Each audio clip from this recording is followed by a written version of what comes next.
Hi, this is Nathan Jeffers with the GracePoint Media Arts team, and today I want to show you how to create a sermon series graphic using PowerPoint instead of Photoshop. Obviously, if you have access to Photoshop, I would much prefer you use Photoshop because it handles graphics much better and there's more options for you there.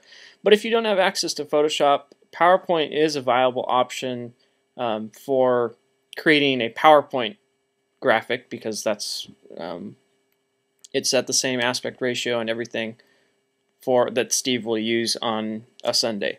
So this is the graphic that we're going to create. It's the same graphic I created in my Photoshop tutorial, just using PowerPoint.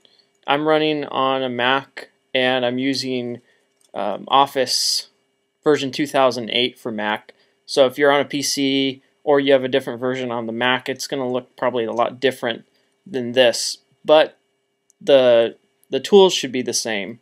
They will be in a different place, however. So you go up to File, New Presentation, and however you create a new presentation in your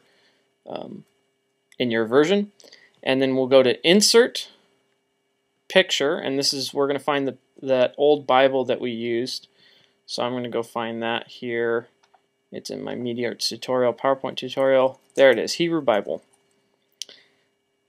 Okay, now it's a little too big and it's dark, so I'm going to use my crop tool here. If you don't have a crop tool in your version of PowerPoint, you can either just leave it the same, crop it in a different program. It's not a huge deal since this is just a test project for you guys. Okay, I'm clicking and dragging from the top right up here and holding down the Shift key. In most programs, when you hold down the Shift key, that keeps that aspect ratio the same. Okay, I cropped it a little too much there. Just edit, undo. This is a little finicky for me.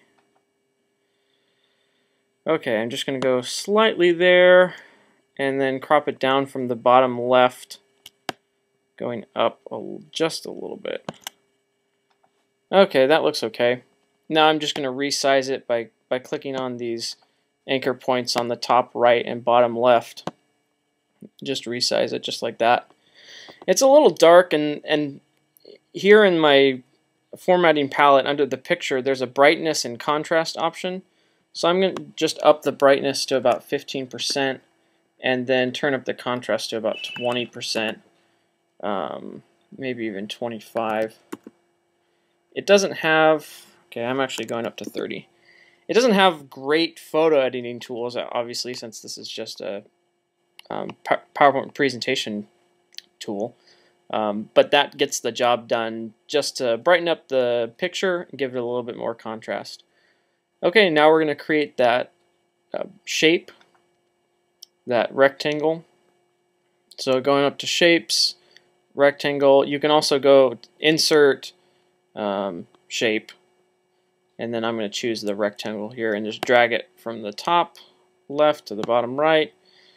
There, it's in a weird kind of gradient, and I'm right-clicking on it and going down to Format Shape. I don't want it to be a gradient, I just want it to be that kind of darker red.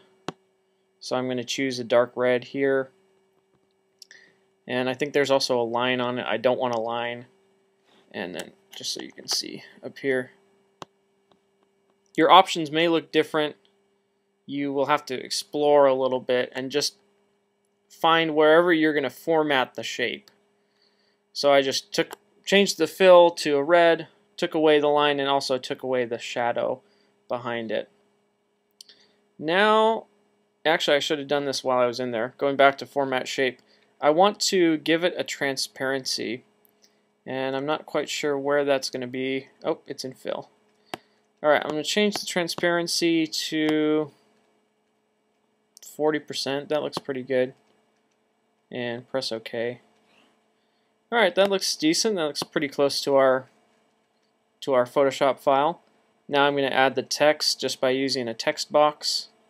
I think you can go up to Insert Text Box, but I just used the little shortcut there.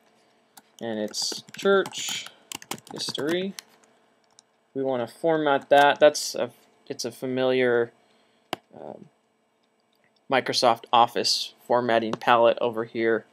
Just going to alignment and spacing, center align it, make it be white. And then if you remember that font that we chose, it was Copperplate. Now when you create your own PowerPoint graphic, PowerPoint series graphic, you're going to choose your own font, choose your own background. You can make up the title of the sermon series and then just add the GracePoint logo. This is just to give you a basic idea of how, one option of how you can design a PowerPoint graphic. And what was it called? It was Copperplate.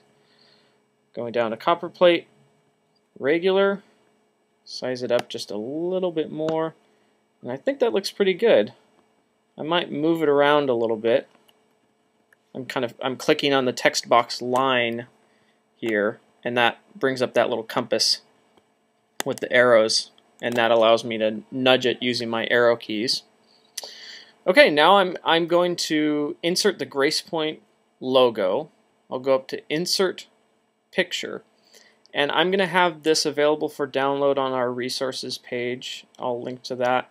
I have it under GracePoint logo, and I have a GP logo PowerPoint white, and it's just a 1024 by 768 picture, and it's a PNG, so it has the transparency in the background. That means it's just the GracePoint logo in white here, and it's a good full size, so you can use it at whatever size you want.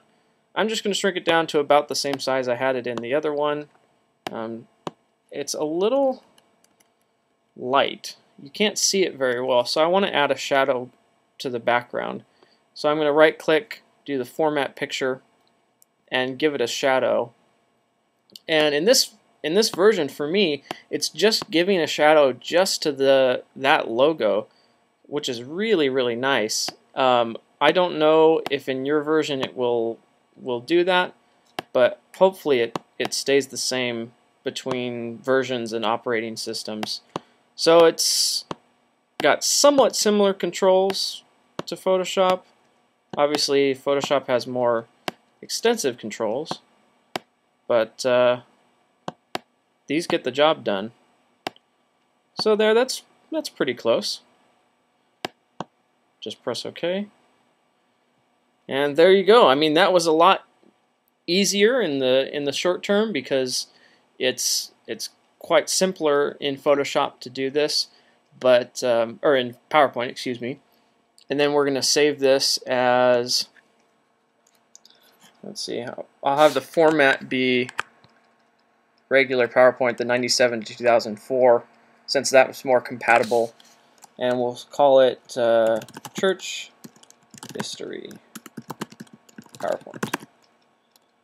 Save that, and we can actually export this. If we go to Save As, we can export it as a JPEG, which is what we use as the background logo, or the background graphic for our PowerPoint. We use JPEG. So you can also save it as a JPEG, and there you go. It's saved as a JPEG on your desktop, or on wherever you save that JPEG, and that's ready to be used as the PowerPoint background. Okay, that is it. If you have any questions, just email me at nathan@gracepoint.tv or leave a comment. And thanks so much.